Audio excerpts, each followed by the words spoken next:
I would like to welcome Floor Mouthaan in our next episode of Bus Chair Conversations, a series of dialogues with people from arts and culture about slowing down and contemplating the future in the aftermath of the first global pandemic. Welcome. Floor Mouthaan is a businessman and an art collector. Mr. Mouthaan started his career as an accountant, becoming the youngest managing partner at Deloitte at Touche until 1998. He later became active in investment banking and private equity at Noro Group and companies. He founded Greenfield Capital Partners, which he later sold. He is a former chairman of Pictura Antiquaris Nationale Art Fair, also known as Pan Amsterdam. Welcome, Floor. Thank you very much. My first question to you is, how did you personally experience the impact of the global crisis? If you look back on your business career, is there any comparison in scale of the impact of COVID-19 that comes to your mind? Not really. This is really totally unique in the world for everyone. It's never happened before.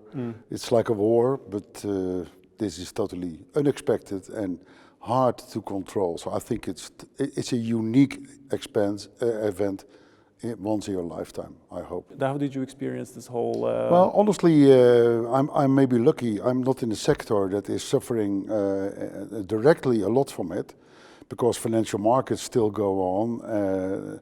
The business that I'm in nowadays is in energy and those kind of industries. They are okay, but if it would have been much worse if I would been in the service industry or in the retail or in leisure, then of course you have a big problem. So in that aspect, it's kind of okay for me, although shocking. Yes. Were you afraid at any point? Only for myself. Yeah. Health-wise, yes. Yeah. But otherwise, no. Yeah. No. You have been yourself the chairman of Art Fair Pan Amsterdam for almost 25 years. Yeah. What do you think will be the effect felt on the art globally, as well as art fairs such as TEFAF or Pan Amsterdam? Well, I was in the executive committee of TEFAF as well, all those years. I think a general answer to that question is, if there would have been no corona, it would have happened anyway. Really? The art market was about to undergo big changes anyway. I already said it years ago, the way it has been organized until so was too traditional. So there was something happening anyway. So this is it's only speeding up the process, but it was already in place. Can you elaborate? It was eroding big time. More on these changes, or let's say what you would have predicted anyway? Well, because the world, of course, is traditional in any circumstances. And I think when I was chairman I have no idea, when I started to understand a little bit internet and new media, which, as most of my friends know, I'm a total idiot in new media, in technically speaking. I don't understand anything from it, but having said that, I think that I said maybe 10 years ago already that if they go on like this, then everything would disappear. Markets, so art markets. And I think that I have said, I don't know when, but maybe that 10 years ago, I made a statement that we should have had a virtual Pan already on internet. Okay. And I think they laughed me and they said to me, this is a crazy guy. So I saw that the shareholders of Pan were dividing big time. It was kind of a war between them. And so it was too early to talk about it, but I think that they all regret that they never have listened to that. So it was, I said years ago that this traditional way of selling art would be out. It's amazing that you say already 10 years ago you were proposing even virtual tours through art fairs. Then we are 10 years later now. What do you think is going to happen in 10 years, since you have a little bit of that experience? I think it will not last another 10 years this way. Stronger. It will not even last a couple of years this way. So this process will speed up the big change in distribution of art worldwide. I want to know more about this distribution. What do you think is the alternative to art fairs? Very simple.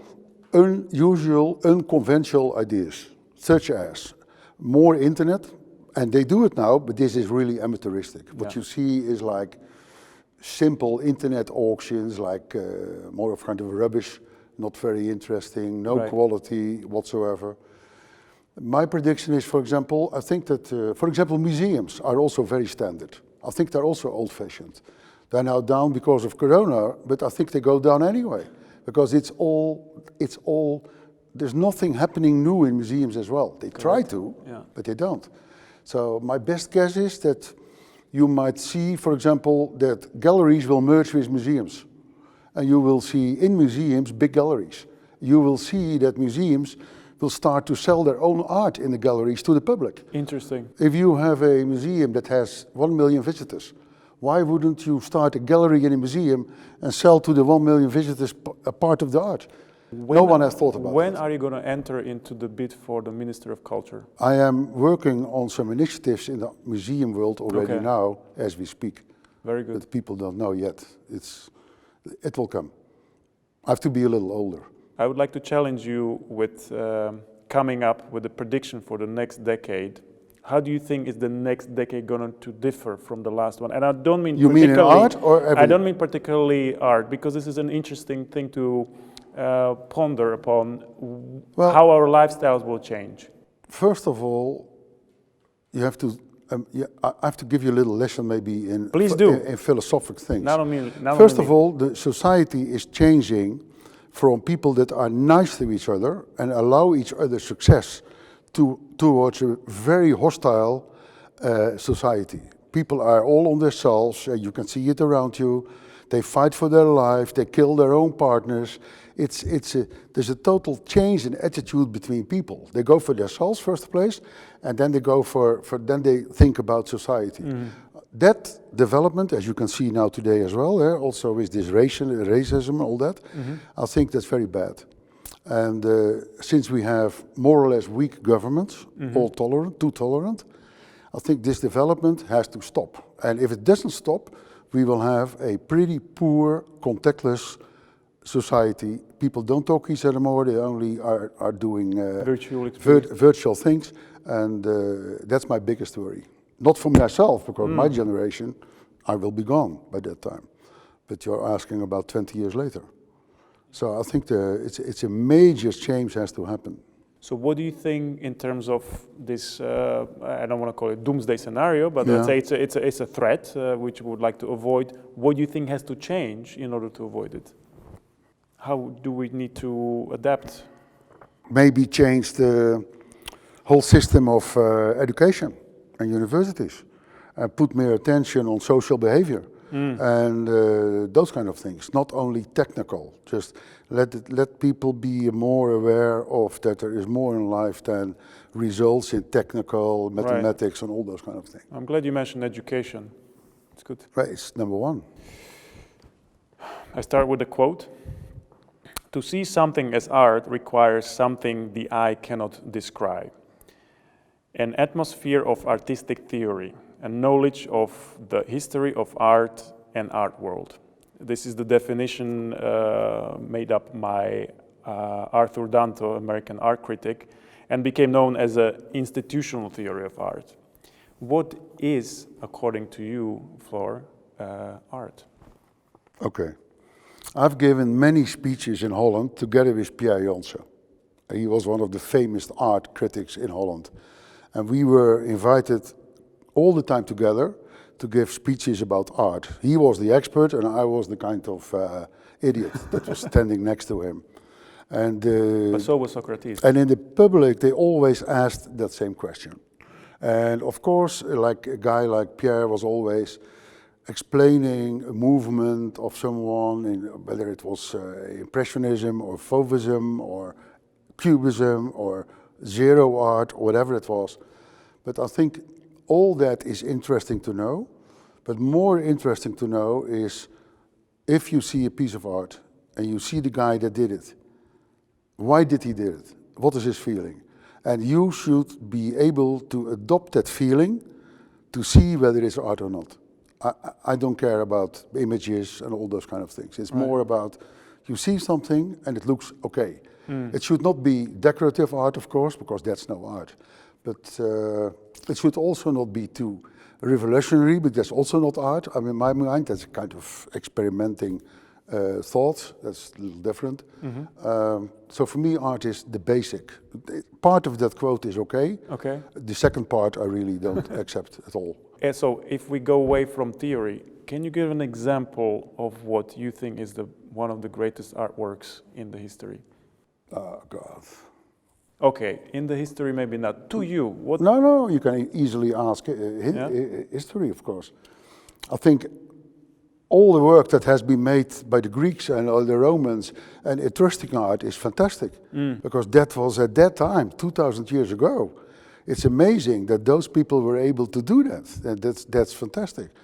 But sitting in a museum in Schiedam watching Rothko or so is as spectacular as looking at a very classic Greek sculpture. Yeah. Or see Mr. Basquiat, if something like that, who made only 50 works or so, and you thought it looks like kind of chaos, but it's fantastic. So it's difficult to say. I'm not good in saying this is better than that. So what was the last artwork that you've seen that you were flabbergasted by? Recently? Yes. Which is apart from yours? We cut that part. No, I have to really think about it. You know, I have to almost look in my telephone. No, but take your time. I think this is really interesting because this is all part of the conversations to just look back. If you need 1 minute. I think that it depends also on the period of life that you are in. Absolutely. Of course. So I think that now I would say I like really minimum or zero art. I don't know why, but that looks pretty okay. Maybe it gives me it gives me a lot of rest. We live in a very dynamic period. It makes you relaxed, you know, rather than looking at something that you have to say, what is this? Yeah. So it's difficult to say. Probably in that field. Although I went to, I think with my wife a couple of months ago, we went to Zurich to an art museum, the modern art in Zurich, and there I was watching again Giacometti, because he's there. They have a huge, famous department, is work of Giacometti, and if you stay there and you look at it there, you really believe that this is also in his field of work. Right. It's a fantastic work. Very authentic and unique. Yeah. I will come back a little bit to what you already mentioned, the digital aspect of social changes. More and more we experience art through digital media or with the aid of technology. Think of virtual reality, augmented reality. The existence of digital simulacrum is nowadays, for most of the people, a satisfactory experience, meaning I see a picture and it's enough for me to enjoy the artwork. In your opinion, will the digital replace the physical? And I'm trying to paraphrase will the video kill the radio star? And it's already answered partially that in the first. I don't think it will kill it at all. I don't think you can go without physical contact. But it helps certainly a lot to create more awareness on art for yourself. It's very helpful. It's very educational, but it will never be able to replace your feelings. You know, it stays a picture. Apart from videos, so moving videos can be exciting, huh? No, but difficult. But maybe you or I are a generation that grew up maybe slightly more analog, but now you have kids who grow up exposed, for the most part, with digital experiences of real things. For them, the difference between digital and physical is less obvious because it's the existence in the digital world that defines the reality. You see it on the iPhone, therefore it exists. That's what I'm aiming to. Will that be enough for the future of art to just exist digitally and fantasize about it physically somewhere existing without having to visit it? Because that's a real consequence of some people's behavior in the digital world. Yeah, I understand, but I don't think I agree with that. I don't think it will. So you don't fear it? No, No, Good. it can be additional to it, but it is not. Okay. It cannot replace it. No way. It's good, because then I see you, not only you're pessimistic, but you're also very hopeful. I like that. It's a duality. Do you think beauty is important in art? Not necessarily. Can you elaborate on that? You can watch extremely strange paintings or pictures that if you go to the Biennale, let's say, take that as an example. The Biennale normally is a non-conventional art exhibition. Sure, it's not commercial. It's experimental. Look at all these Eastern European artists. Like when the Russians became free, for example, you saw these, and in Eastern Europe, you saw these paintings that were moving from very shocking to get to represent liberty in the paintings and the fight for life. Yes. Those are not necessarily nice paintings. The same with South American. Yeah. If you look at painters from Venezuela or whatever, you see in the paintings the fight of life of these guys. And they express what they feel. That's what I started to say. Right. It's more expression of feelings than a nice picture. Mm.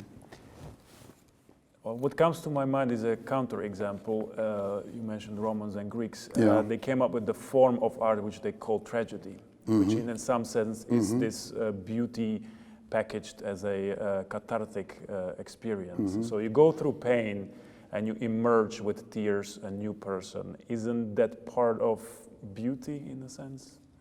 Yeah, it is, in a way. It's a good way of expressing what you want to show, of course. That's in my view, the most important criterion of art, that you are able to express what you feel and that you can bring it to the people that are watching it. Nice. Many artists, architects, and philosophers in the history have drawn inspiration from nature. During this time of isolation, many of us rediscovered the therapeutical impact of being exposed to and contemplating in nature. Walk in the park, sitting in the garden, the noises of humming cities dulled. What do you think about art and nature? Is there any artwork in public space that, again, you were struck by? You mean in public space? In public space. Apart from Monet, etc.? Something like that? Flowers, all that? Yeah, well, could be.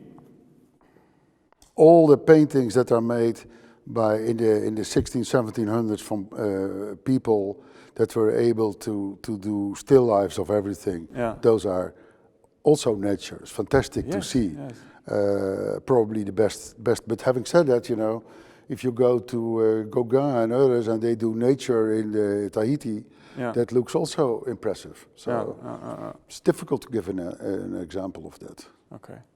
What is one crazy proposal you can fathom that you wish for the future to bring? And that doesn't have to include the context of art. And be bold. That people start to like each other more. That's it. You think they I think the society is getting more and more hostile. And they don't take the time to talk to each other. So I think that's the biggest message in the world. What is the cause and how can we encourage? Well, the cause is that we were all too tolerant for movements that were just the opposite. And we accepted that. So, and as a result, we have created our own monster. Which is? As I just said to you, the monster is, in my view, that we are not very friendly to each other anymore. And we don't respect, you know. You see the soccer players walking with the things like respect. Yeah. That's the best world in the world at the moment. Okay. Lack of respect or respect. So you support what's going on right now? Of course. Great. Of course. Floor, thank you very much. I have the last section of the interview or the conversation. I was afraid of that one, yeah. Yeah, ahead. It's the fire questions. You have to answer immediately, so do not think too long. Are you ready? Yeah, I'm ready. Okay, a lion or a wolf? Lion. You thought too long. Lion. Marilyn Monroe or Brigitte Bardot? Marilyn Monroe. Greek or Roman? Greek. Warhol or Basquiat? Basquiat. Tom or Jerry? Both. Great. Floor, thank you so much. It was very inspirational and funny. I have a small gift for you as a token of my appreciation, as Okay. well as a memory for you. A small replica of the chair Thank you. you're sitting on, so you can remember the Very times, good. the COVID times. It's great. Yeah, and looking forward to talk to you again sometime in the future. We'll do that. No problem. Thank you very much.